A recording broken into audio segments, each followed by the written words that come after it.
Do you believe in the power of manifestation? It is the art of creating your new identity. And it starts with a small intention. And the power of intention is such that it converted my adversities into triumph. Today, when we are celebrating the spirit of womanhood, I want to share with you my story of trust and perseverance that resulted in the path to the self discovery and to find my purpose of life. Let's start this. So, I was born in a very loving family, but my childhood was not less than a nightmare because I faced child abuse for 4 years.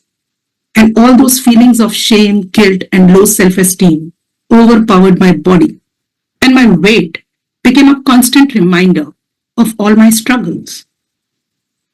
I carried these feelings even after my marriage, and I would always invite such situations in my life which would validate my own emotions of hurt.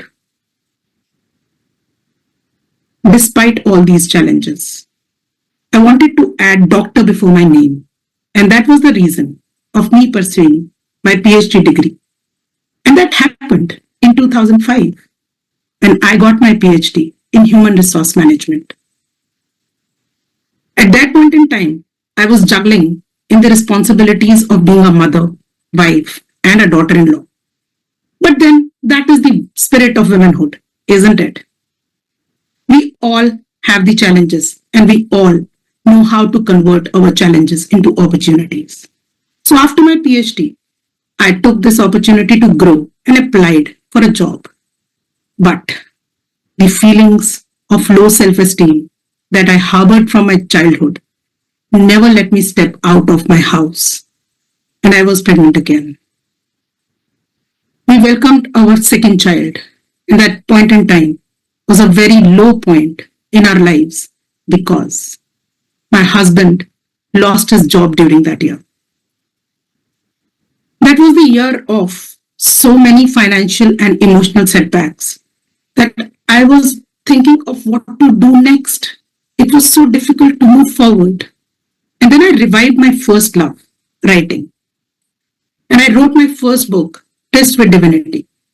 It was probably my quest into the spiritual realms. The message was that we can feel detached even while living in the world. And that's what happened with me. I started withdrawing myself. And then again, our life had a major chaos of life. That was the accidental pregnancy that we had again. You might judge me here, but it was the toughest decisions of my life because I had to choose between raising another child and my career. We welcomed him.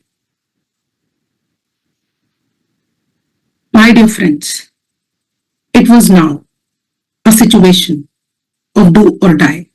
I was raising my children along with the shame and guilt of not choosing myself, and that took a toll on my health. I started blaming myself. I started blaming the situations, complaining, blaming resulted in panic attacks, acidity attacks. And then I took a chance to change all my situations. I went to a healer. And to my shock, my healer told me that all my situations were because of my childhood trauma. And after healing and peeling those layers, I realized the air of freedom for the first time. I revived my relationship by writing another book, The Lost Affair.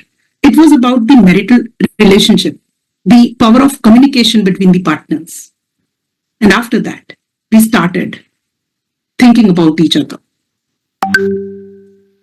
Dear friends, that is the power of intention because now I also got the job of visiting faculty when I was not intending. I realized that it was the power of intention that can shift inside your own self. And I created the intent of impacting the world. Layer by layer, I removed the resistances by learning lots and lots of things from all the mentors. Whatever was stopping me, I was removing that obstacle And every time I would accomplish something, I would feel like an evolved soul. And this was such a rewarding experience. What was needed to create the impact? Social media presence, creating content, making videos, public speaking. I did it all because I wanted to convert my adversities into triumph. And this was my time, my intentional actions, and the intense action plan that was created was such a rewarding experience. I realized that once you dissolve your older identity and create your new identity, things change. And they change drastically. And this happened in 2005 when my intense action plan took me to write another book, Letters of Prosperity, a journal of self reflection. And I also manifested speaking in an international conference. This is such a beautiful experience. So, at the end of this, I want to ask you a question. What is your story? Have you created that intentional action plan? I'm giving you 4 questions. What is your goal? What is so important about this goal? And why are you not having this goal right now? Write all these things. Find your obstacles, remove them, and then God is going to bow down to your intentional action plan and ask you before writing your destiny, what do you want? I'm going to write that. Just go for your intentions. Thank you.